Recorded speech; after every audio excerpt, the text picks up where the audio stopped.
দেশের সার্বভৌমত্ব রক্ষায় সর্বদা প্রস্তুত থাকতে সেনাবাহিনীর প্রতি আহ্বান প্রধান উপদেষ্টার। দীর্ঘ বঞ্চনার পর মানুষের ভোটাধিকার প্রতিষ্ঠায় নির্বাচন কমিশনের প্রধান লক্ষ্য সিইসি। সিরাজগঞ্জের ডাবল মার্ডার মামলায় 4 আসামির মৃত্যুদণ্ড, টঙ্গী মাঠে হত্যা মামলায় আসামি শফিউল্লাহর 2 দিনের রিমান্ড। কোম্পানিগঞ্জ কবিরহাটের সর্বত্রই ওবায়দুল কাদেরের থাবা, চাঁদাবাজি, দখল, হামলা ও দুঃশাসনের অভিযোগ।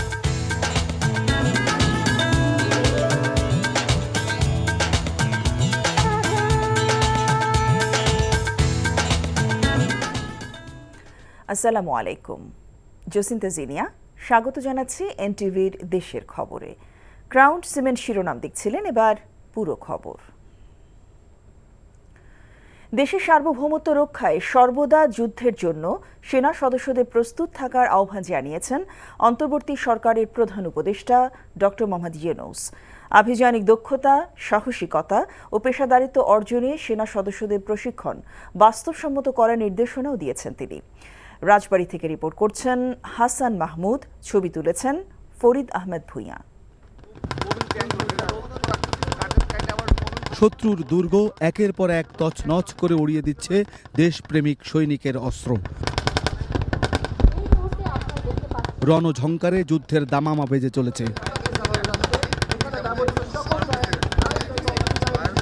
প্রিয় মাতৃভূমিকে রক্ষায় এভাবেই জীবন বাজি রেখে শত্রুর বিরুদ্ধে সশস্ত্র যুদ্ধে কামানের গোলা আর অত্যাধুনিক সমরাস্ত্র গর্জে ওঠে। সেনাবাহিনীর 55 পদাতিক ডিভিশনের আয়োজনে রাজবাড়ী জেলার কালুখালীর সাধারচরে সামরিক প্রশিক্ষণ এলাকায় সেনাবাহিনীর ম্যানুভার অনুশীলন অর্থাৎ যুদ্ধ মহড়ার দৃশ্য এটি।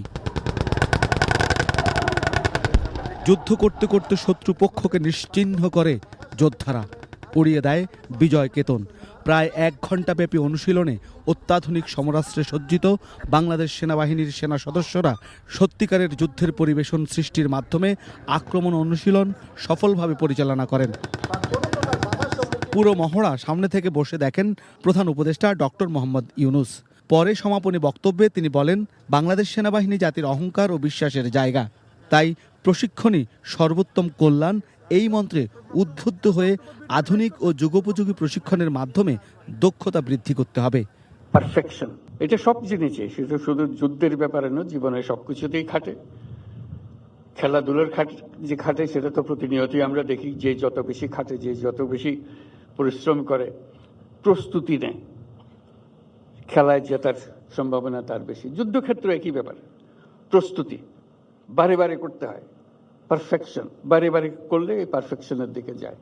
ডক্টর ইউনূস বলেন, আভিযানিক দক্ষতা, সাহসিকতা ও পেশাদারিত্ব অর্জনে সেনা সদস্যদের প্রশিক্ষণ হতে হবে বাস্তবসম্মত। প্রশিক্ষণে সর্বোত্তম কল্যাণ এই মন্ত্রে উদ্বুদ্ধ হয়ে আধুনিক ও যুগোপযোগী প্রশিক্ষণের মাধ্যমে আভিযানিক দক্ষতা অর্জন করে দেশের সার্বভৌমত্ব রক্ষায় বাংলাদেশ সেনাবাহিনীর সদস্যগণ সর্বদা প্রস্তুত থাকবে। সেই লক্ষ্যে সেনা সদস্যদের প্রশিক্ষণ হতে হবে বাস্তবসম্মত। এদিন সামরিক এলাকায় সেনা সদস্যদের অবস্থানের জন্য প্রশাসনিক ভবনের ভিত্তিপ্রস্তর স্থাপন করেন সেনাপ্রধান জেনারেল ওয়াকারুজ্জামান। শীতার্তদের মাঝে বিতরণ করেন শীত বস্ত্র। লাল সবুজের 56,000 বর্গ মাইলের প্রতিটি ইঞ্চি রক্ষায় দেশ প্রেমিক সেনাবাহিনী শত্রুর মুখোমুখি থেকে জীবন বাজি রাখার যে মহড়া দিয়েছে, তাতে আগামীতে সেনাবাহিনীর দক্ষতা উন্নয়নের পাশাপাশি দেশ মাতৃকার জন্য বুক চিতি দেওয়ার অনন্য উদাহরণ তাদের স্মরণ থাকবে। হাসান মাহমুদ, এনটিভি নিউজ, কালুখালী, রাজবাড়ী। সুষ্ঠু নির্বাচন থেকে বাংলাদেশের মানুষ দীর্ঘদিন বঞ্চিত ছিল, তাই ভোটের অধিকার প্রতিষ্ঠা করাই বর্তমান নির্বাচন কমিশনের প্রধানতম লক্ষ্য বলে মনে করেন প্রধান নির্বাচন commissioner AMM Nasir Uddin. Voter তালিকা হালনাগাদ নিয়ে সকালে নির্বাচন প্রশিক্ষণ ইনস্টিটিউটে নির্বাচন কর্মকর্তাদের প্রশিক্ষণ অনুষ্ঠানে তিনি একথা বলেন। নিয়ামুল আজিজ সাদেকের রিপোর্ট। বাংলাদেশের বিগত 3টি বিতর্কিত জাতীয় নির্বাচন নিয়ে সিইসি এবং কমিশনাররা আনুষ্ঠানিকভাবে বক্তব্য রাখলেন কর্মকর্তাদের প্রশিক্ষণ অনুষ্ঠানে। সেখানে প্রধান নির্বাচন কমিশনার বলেন, দীর্ঘ 15 বছরে মানুষ তাদের ভোটাধিকার থেকে বঞ্চিত ছিল। আস্থার পরিবেশ ফিরিয়ে এনে এই অধিকার ফিরিয়ে আনাই মূল লক্ষ্য বর্তমান কমিশনের। আমাদের লক্ষ্য হচ্ছে, আমাদের কমিটমেন্ট হচ্ছে, জাতির প্রতি প্রতিশ্রুতি হচ্ছে একটা free, fair and credible election জাতিকে উপহার দেওয়া, যেটা একদিন জাতি বঞ্চিত হয়েছে। তা আমাদের 18 কোটি মানুষ বঞ্চিত মানুষ কোথায় যাবে? ওরা তো বঞ্চিত, ভোটের অধিকার থেকে বঞ্চিত 18 কোটি মানুষ। এরা তো জনপ্রশাসন মন্ত্রণালয়ে গিয়ে যাওয়ার তো কোনো উপায় নেই তাদের। তারা আসবে আমাদের কাছে। নির্বাচন কমিশনার বেগম তাহমিদা বলেন, সরকারের ইচ্ছের কারণেই নির্বাচনে মানুষের আশা আকাঙ্ক্ষার প্রতিফলন এতদিন ঘটেনি। আমাদের অনেকের মধ্যেই সংশয় আছে যে আমরা এটা সুষ্ঠুভাবে করতে পারবো কিনা, তবে আমি আশাবাদী। গত যে টার্মগুলোতে আমরা পারি নাই, কেন পারি নাই? কারণ তখন আমার যে ব্যাখ্যা সেটা হলো কর্তার ইচ্ছায় কর্ম হয়েছে। রাজা চেয়েছে, তোরা যে যা বলিস ভাই, আমার সোনার হরিণ চাই। তাই আমরা সবাই সেই সোনার হরিণ ধরার জন্য ছুটে বেরিয়েছি। নির্বাচন কমিশনের মুখপাত্র এই কমিশনার বলেন, ভোটাধিকার ফিরিয়ে দিতে সঠিক তালিকা প্রণয়নে বিশেষ উদ্যোগ নেওয়া হচ্ছে। বড় অংশই আছে আমাদের এনআইডি সংক্রান্ত, আর ভোটার তালিকারই কিন্তু বাই প্রোডাক্ট হচ্ছে আমাদের এনআইডি। সো আমরা এনআইডি সেবা নিয়ে ইতিমধ্যে কাজ করছি। আমার দৃঢ় বিশ্বাস এটা আরও ত্বরান্বিত হবে। যত দ্রুত সম্ভব আমাদের চ্যাট বক্স টাইপ কোনো একটা প্ল্যাটফর্ম তৈরি করা, যাতে করে আমরা সরাসরি সাধারণ মানুষের বক্তব্য শুনতে পারি। তাদের যে সমস্যাগুলো আছে এটা জন্য রিয়েল লাইফ তারা আমাদেরকে পোস্ট করতে পারেন। সারা দেশের 1800 কর্মকর্তাদের ভোটার তালিকা প্রণয়নের লক্ষ্যে প্রশিক্ষণ দেওয়া হচ্ছে। পরে তারাই 70,000 মাঠ কর্মীদের প্রশিক্ষণ দেবেন। Niamul Aziz Sadek, NTV news, Dhaka.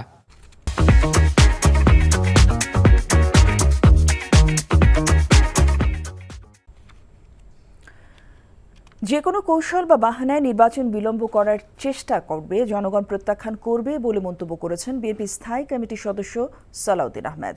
14 দিন যুক্তরাজ্য সফর শেষে লন্ডন থেকে আজ দেশে ফিরে হযরত শাহজালাল আন্তর্জাতিক বিমানবন্দরে সাংবাদিকদের প্রশ্নের উত্তরে তিনি এই কথা বলেন। ভাষা কোনো ধারণা নয়, সব পক্ষের সাথে আলোচনা করে নির্বাচনের সুনির্দিষ্ট রোডম্যাপ ঘোষণার দাবি জানান সালাউদ্দিন আহমেদ। অন্য এক প্রশ্নের উত্তরে তিনি বলেন, তারেক রহমানকে দেশে ফেরানোর পরিবেশ তৈরি করতে পারেনি বিএনপি।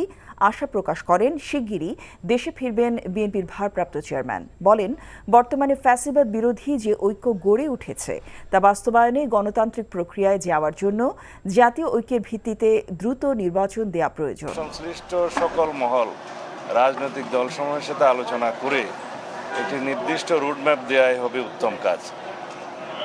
এমনি ভাষা একটি সময়ের ধারণা দেয়া, এটা আমার মনে হয় না যে সকল পক্ষকে সন্তুষ্ট করতে পারবে, এবং সঠিকভাবে সকল পক্ষের সাথে আলোচনা করে একটি রোডম্যাপ প্রদান করাই হবে ওনার জন্য সবচেয়ে জরুরি কাজ। যে কোনো কৌশল অবলম্বন করে বা যে কোনো বাহানায় নির্বাচনের বিষয়ে বিলম্ব করার যে কোনো কৌশল জনগণ প্রত্যাখ্যান করবে। সকল গণমাধ্যম সহ সংশ্লিষ্ট ব্যক্তিদের গত 15 বছরে ভূমিকা মূল্যায়ন হওয়া উচিত বলে মন্তব্য করেছেন গণমাধ্যম সংস্কার কমিশনের চেয়ারম্যান কামাল আহমেদ। চট্টগ্রাম জেলা প্রশাসকের সম্মেলন কক্ষে আয়োজিত মতবিনিময় সভায় তিনি কথা বলেন। সভায় বক্তারা বলেন, দেশে বেশিরভাগ ক্ষেত্রে গণমাধ্যমের কোনো নীতিমালা মানা হচ্ছে না। বক্তারা সাংবাদিক ও গণমাধ্যমকে নীতিমালা মানা নিশ্চিত করার পাশাপাশি ভুয়া গণমাধ্যমের লাইসেন্স বা ডিক্লারেশন বাতিলের দাবি জানান। অনুষ্ঠানে গণমাধ্যম সংস্কার কমিশন তাদের প্রস্তাবনায় কিছু চাপিয়ে দেওয়া হবে না উল্লেখ করে কমিশন চেয়ারম্যান বলেন, অংশীজনদের সুপারিশমালা বিবেচনা করা হবে। প্রতিষ্ঠান হিসাবে আমাদের সমস্ত গণমাধ্যম প্রতিষ্ঠানগুলোর তাদের গত 15 বছরের ভূমিকা মূল্যায়ন করা উচিত। এক একজন ব্যক্তির ক্ষেত্রেও সেই মূল্যায়নের প্রয়োজন আছে। আমি কিভাবে আমার দায়িত্বে ব্যর্থ হয়েছি, আমি কিভাবে এমন ভূমিকা রেখেছি যেটা সরকারকে শক্তিশালী করেছে, স্বৈরাচারী সরকারকে শক্তিশালী করেছে, সেগুলো আমাদেরও মূল্যায়নের প্রশ্ন আছে। রাজশাহী সারদা পুলিশ একাডেমিতে প্রশিক্ষণরত পুলিশের এসআইদের মধ্য থেকে অব্যাহতি পাওয়া প্রায় 100 জন চাকুরিতে পুনর্বহালের দাবিতে সচিবালয় প্রধান ফটকের সামনে মানববন্ধন কর্মসূচি পালন করেছেন। 40তম ক্যাডেট এসআই ব্যাচে পুলিশ উপপরিদর্শক পদে সুপারিশপ্রাপ্ত হয়েছিলেন 857 জন। এর মধ্যে প্রশিক্ষণে অংশগ্রহণ করেন 823 জন। এর আগে 40তম বিসিএস পুলিশ ক্যাডারের 62 জন সহকারী পুলিশ সুপারের প্রশিক্ষণ সমাপনী কুচকাওয়াজ স্থগিত করা হয়। মাঠে ও ক্লাসে বিশৃঙ্খলার অভিযোগ তুলে 4 ধাপে 321 এসআইকে চাকরি থেকে অব্যাহতি দেওয়া হয়েছে। এর মধ্যে ছেলে 288 জন, মেয়ে 33 জন। চাকরি পুনর্বহালের দাবিতে সচিবালয়ের সামনে অবস্থান কর্মসূচি পালন করেন তারা। একটা বছর এই পেছনে পরিশ্রম করার পর আমাদের কেন আজকে রাস্তায় আসতে হচ্ছে? আমার ক্ষেত্রে কারণ ছিল হচ্ছে আমি প্রশিক্ষণ শেষ হওয়ার পরে নির্ধারিত সময় শেষ হওয়ার পরে আমি দীর্ঘক্ষণ মাঠে দাঁড়িয়ে থেকেছি, বিশৃঙ্খলা করেছি, কিন্তু এই ধরনের কোনো ঘটনা ঘটেনি। আমাদের হলো রাজনৈতিক জ্ঞান থেকে শুরু করে কোনো কিছু নাই।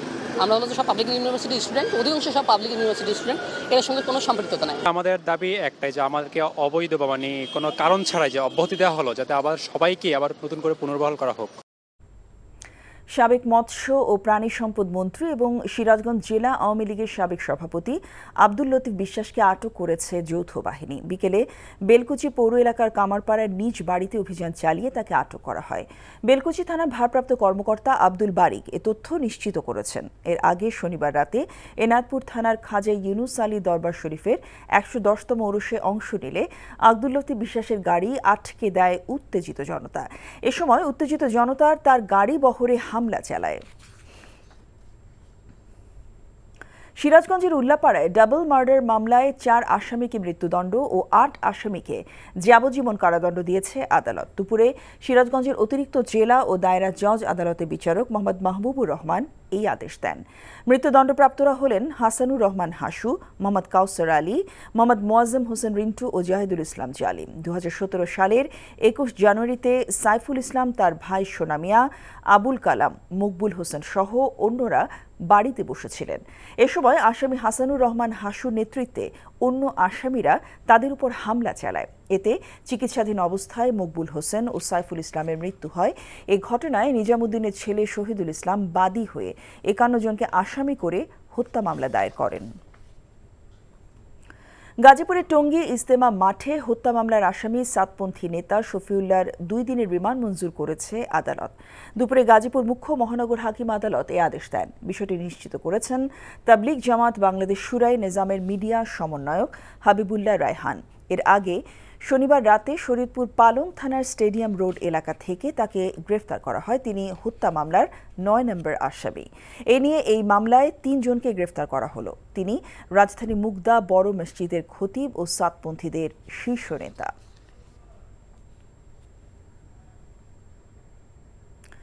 নোয়াখালী কোম্পানিগঞ্জ কবিরহাট উপজেলা নিয়ে গঠিত নোয়াখালী 5 সংসদীয় আসনের সাবেক সংসদ সদস্য ও মন্ত্রী ওবায়দুল কাদেরের কালো থাবা পড়েনি এমন কোনো সংস্থা নেই সংসদীয় এলাকায়। এলাকাবাসীর অভিযোগ, দেশের শীর্ষ পর্যায় থেকে শুরু করে তৃণমূল পর্যায়ে সর্বত্র চাঁদাবাজি, দখলদারিত্ব, হামলা ও দুঃশাসন চালিয়েছেন ওবায়দুল কাদের ও তার ভাই। নোয়াখালী থেকে মোহাম্মদ মাসুদ পারভেজের পাঠানো রিপোর্ট। আওয়ামী লীগের সাধারণ সম্পাদক ও দলের সাবেক প্রভাবশালী মন্ত্রী ওবায়দুল কাদের শুধু কেন্দ্রীয় পর্যায়ে নয়, নিজের ইচ্ছে মতো চালিয়েছেন সংসদীয় আসন ও কোম্পানিগঞ্জ উপজেলাকেও, যার প্রভাবে প্রশাসনকে চোখ রাঙিয়ে শাসন করেছেন তারই ছোট ভাই বসুরহাট পৌর মেয়র আব্দুল কাদের মির্জাও। এখন মুখ খুলছেন এতদিন যারা ছিলেন এক দুঃশাসন, নির্যাতনের ভয়ের রাজ্যে। কোম্পানিগঞ্জে কোনো উন্নয়ন উনি করেননি। এখানে উন্নয়ন করেছেন উনি সন্ত্রাসের, এখানে উন্নয়ন করেছে চাঁদাবাজির, এখানে উন্নয়ন করেছে লুটতরাজ দখলের। সাধারণ মানুষ একরকম অসহায় অবস্থায় ছিল। স্থানীয়দের অভিযোগ, নির্বাচনী হলফনামায় ওবায়দুল কাদের নির্দিষ্ট কিছু পরিমাণ সম্পত্তি দেখালেও কোটি কোটি টাকার অবৈধ সম্পত্তির মালিক কাদের ও তার পরিবার। বসুরহাট বাজারের ব্যবসায়ীরা ওবায়দুল কাদের দাপটে এবং মির্জা কাদের সহ তাদের 2 ভাই 3 ভাই এবং তাদের ভাগিনাদের দাপটে কোম্পানিগঞ্জের মানুষের যে অতিষ্ঠ অবস্থা ছিল, এটা কোম্পানিগঞ্জের মানুষ সহ বাংলাদেশের সকলে জানে। তার কাছে তো দলীয় বাহিনী বলে অন্য কোনো লোক তার কাছে যেতে পারতো না, এবং তার নির্দেশেই মূলত কোম্পানিগঞ্জের সমস্ত এই হত্যাকাণ্ডগুলো ঘটেছে, এবং তার ভাই হত্যাকাণ্ডের সাথে সরাসরি জড়িত ছিল। নদী ভাঙন এলাকায় বাঁধ নির্মাণ উপজেলা প্রশাসন, সড়ক বিভাগ, সরকারি বেসরকারি অফিস, রাস্তাঘাট ও বিভিন্ন অবকাঠামো নির্মাণ সহ সকল স্তরে দুর্নীতিতে জড়িয়েছিলেন তারা। ইতিমধ্যে ওবায়দুল কাদের এবং তার পরিবারের বিরুদ্ধে অবৈধ সম্পদ অর্জনের প্রাথমিক তথ্য পেয়েছে দুদক। গত বছর 5ই আগস্ট সরকার পরিবর্তনের পর বসুরহাটের রাজাপুরে সাবেক মন্ত্রী ওবায়দুল কাদেরের গাড়ি ও বাড়িতে আগুন ধরিয়ে দেয় ক্ষুব্ধ জনতা। NTV news desk.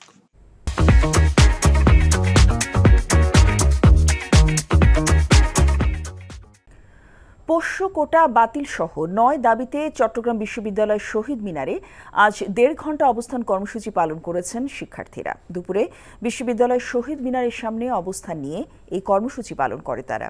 শিক্ষার্থীদের 9 দফা দাবিগুলো হলো পোষ্য কোটা সহ সব ধরনের অযৌক্তিক কোটা বাতিল, ভর্তি আবেদন ফি 200 টাকা নির্ধারণ, বিশ্ববিদ্যালয় শিক্ষার্থীদের জন্য স্বাস্থ্য বীমা চালু, বন্ধ হলগুলোতে শিক্ষার্থীদের আর্থিক অবস্থা, বাড়ির দূরত্ব এবং মেধার ভিত্তিতে আসন বরাদ্দ এবং অতি দ্রুত নতুন 2টি হল নির্মাণ করা। এসব দাবি আদায়ের আগেও মানববন্ধন, অবস্থান কর্মসূচি সহ প্রশাসনের সাথে বৈঠক করে শিক্ষার্থীরা। দাবি আদায় না হলে আরও কঠোর কর্মসূচি পালনের হুঁশিয়ারি দেন শিক্ষার্থীরা।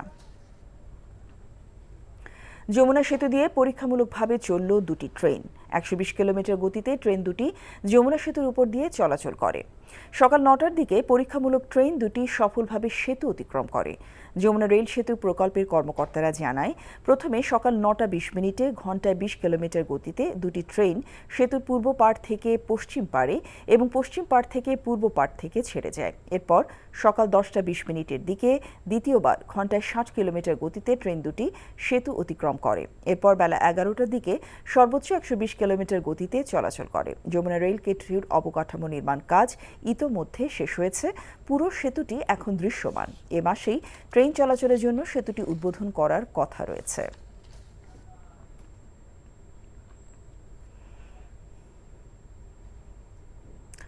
দেশের গণতন্ত্র রক্ষা ও ষড়যন্ত্রের বিরুদ্ধে ছাত্রদলকে সজাগ থাকার আহ্বান জানিয়েছেন বিএনপির প্রচার সম্পাদক সুলতান সালাউদ্দিন টুকু। ছাত্রদলের প্রতিষ্ঠা বার্ষিকী উপলক্ষে দুপুরে টাঙ্গাইল শহরের শহীদ মিনার চত্বরে আলোচনা সভায় তিনি এই আহ্বান জানান। বক্তব্য রাখেন বিএনপির ঢাকা বিভাগীয় সহ সাংগঠনিক সম্পাদক বেনজির আহমেদ টিটু, জেলা বিএনপির সভাপতি হাসানুজ্জামিল শাহিন, সাধারণ সম্পাদক ফরহাম ইকবাল। এর আগে শহীদ স্মৃতি পৌর উদ্যান থেকে একটি শোভাযাত্রা বের হয়ে শহীদ মিনারে গিয়ে শেষ হয়।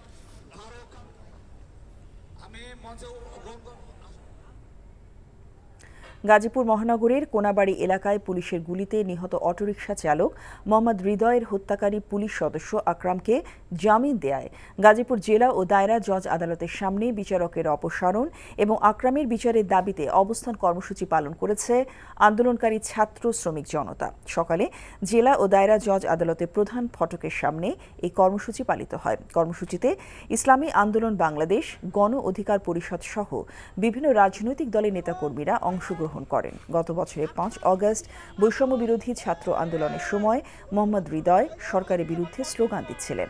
এ সময় শিল্প পুলিশের কয়েকজন সদস্য তাকে চড় থাপ্পড় দেয় এবং এক পর্যায়ে পুলিশ কনস্টেবল আকরাম পেছন থেকে গুলি করলে হৃদয় ঘটনাস্থলেই মারা যান। পটুয়াখালীতে অপহরণের 2 দিনেও উদ্ধার হয়নি ব্যবসায়ী শিবু বণিক। প্রতিবাদে বিক্ষোভ মিছিল ও মানববন্ধন করেছেন ব্যবসায়ী নেতৃবৃন্দরা। শুক্রবার রাতে বাউফলের কালাইয়া বন্দরের মার্চেন্ট পট্টি এলাকায় নিজ ব্যবসা প্রতিষ্ঠান থেকে তাকে অপহরণ করে নিয়ে যায় ডাকাত দল। সকালে ব্যবসায়ী শিবু বণিককে অপহরণের প্রতিবাদ ও তাকে উদ্ধারের দাবিতে মানববন্ধন ও বিক্ষোভ মিছিল করেছে ব্যবসায়ীরা। একই সময় পৌর শহরের কালীবাড়ি মন্দিরে প্রতিবাদ সভা করেন উপজেলা বিএনপি। এর আগে বন্দরের সকল ব্যবসা প্রতিষ্ঠান বন্ধ রেখে বিক্ষোভ ও নৌ পুলিশ ফাঁড়ি ঘেরাও করে বিক্ষুব্ধ ব্যবসায়ীরা। রাজনৈতিক প্রভাবমুক্ত থেকে নিরপেক্ষভাবে নির্বাচন অনুষ্ঠানে দায়িত্ব পালনে আনসার বাহিনীকে প্রশিক্ষণ দেওয়া হয়েছে এবং সামনে নির্বাচনে তাদেরকে ভিন্ন রূপে দেখতে পাবেন বলে জানিয়েছেন আনসার ও ভিডিপির মহাপরিচালক মেজর জেনারেল আব্দুল মোতালেব সাজ্জাদ মাহমুদ।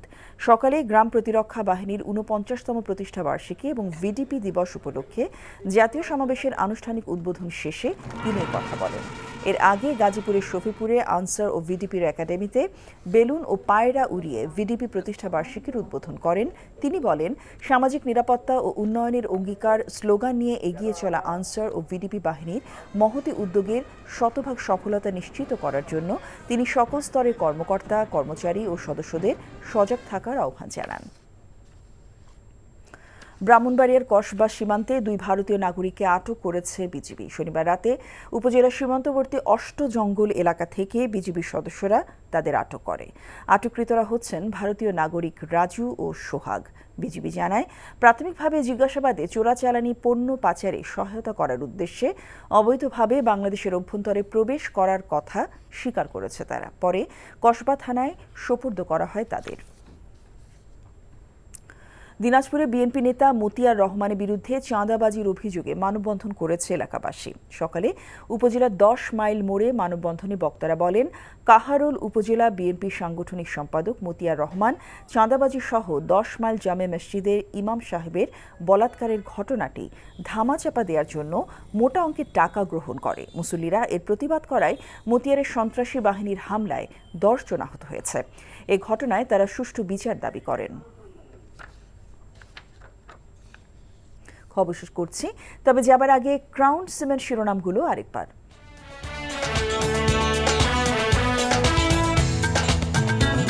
দেশের সার্বভৌমত্ব রক্ষায় সর্বদা প্রস্তুত থাকতে সেনাবাহিনীর প্রতি আহ্বান প্রধান উপদেষ্টা।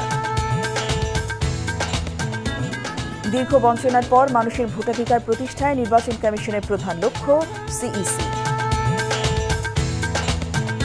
সিরাজগঞ্জের ডাবল মার্ডার মামলায় 4 আসামির মৃত্যুদণ্ড। টঙ্গী মাঠে হত্যা মামলায় আসামি শফিউল্লাহর 2 দিনের রিমান্ড। কোম্পানিগঞ্জ কবিরহাটে সর্বত্রই ওবায়দুল কাদেরের থাবা। চাঁদাবাজি, দখল, হামলা ও দুঃশাসনের অভিযোগ। এই ছিল দেশের খবরে। এই খবরের ভিডিও সহ আপডেট জানতে ভিজিট করুন এনটিভি অনলাইন www.ntvbd.com। এছাড়াও এনটিভি জনপ্রিয় সব অনুষ্ঠান ও খবরের আপডেট জানতে ভিজিট করুন আমাদের ইউটিউব ও ভেরিফাইড ফেসবুক পেজ। 6টা ইভিনিং নিউজ দেখার আমন্ত্রণ রইল। সবাইকে ধন্যবাদ।